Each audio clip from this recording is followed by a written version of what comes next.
Proqram əhli, proqramla yaşayan insanlar bilər ki, din doğrudan da kamil bir proqramdır. Çünki özü bilir də proqramla yaşamaq nədir, nizamlı yaşamaq nədir. İnsan özünə baxsa, istəklərinə baxsa, sonra dünyaya baxsa, deyər ki, yox, mənlə bu dünya arasında ciddi uyğunsuzluq var. Deməli, mən bu aləmin deyiləm. Deməli, mənim öz razmerimdə, öz ölçümdə bir aləm var. Və beləcə axirətə yönəlir. Hədis ayə oxumadan öz vücudunu mütaliə edib axirətə yönəlir. Hər adam dinə hidayət olmaz. Şəxsiyyət olsun da özünə görə. Və şəxsiyyətsizlər də var axı dində. Onlar bir gün dindən çıxacaq. Darıxma. Allah eləsin çıxmasınlar, amma belə olacaq. Şəxsiyyətini gücləndirməyən insan belə olacaq. Peyğəmbərlər gəliblər, içdən bu sualı üzə çıxarsınlar ki, insan, sənin içində bu sual var, sən axırı istəyirsən biləsən ki, sonra, yəni sən sonsuzluq istəyirsən. Sən istənilən bir neyməti sonra sualı ilə gözündən sala verirsən.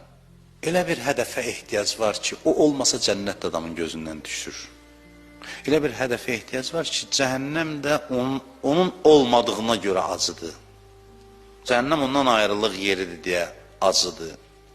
İnsan 100 yerə bölünən istəklərini bir yerə bağlamasa insan ola bilmir. Aciz bir varlıq olur.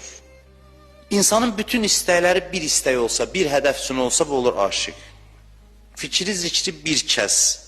İnsan hədəfi tapanda, o hədəf ki, dediyi sonsuz hədəfdir. İnsanda elə bir həyəcan yaranır ki, o boş-boş bihudə şeylərdən 100 minə vur, 100 minə, milyona ver, ondan artıq həyəcan. Bu eşqin həyəcanıdır, bu üstünədir, bu insana xas bir duyğudur, həyəcandır. Biz bunu dadmamışıq hələ.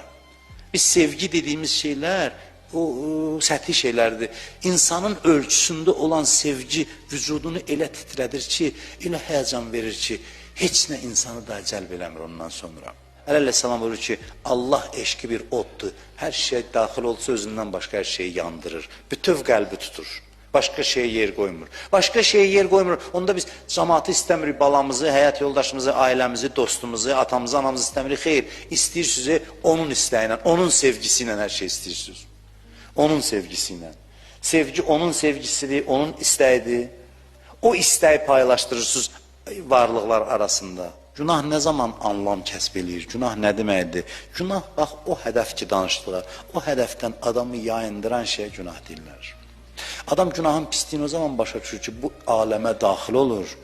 Deyir ki, bu gözəllikdə aləmi mənə zəhər eləyən günahdırsa, günah yox, onun qoxusu gələndə gedir, qaçır Allaha tərəf, deyir, Allah məni bağışla.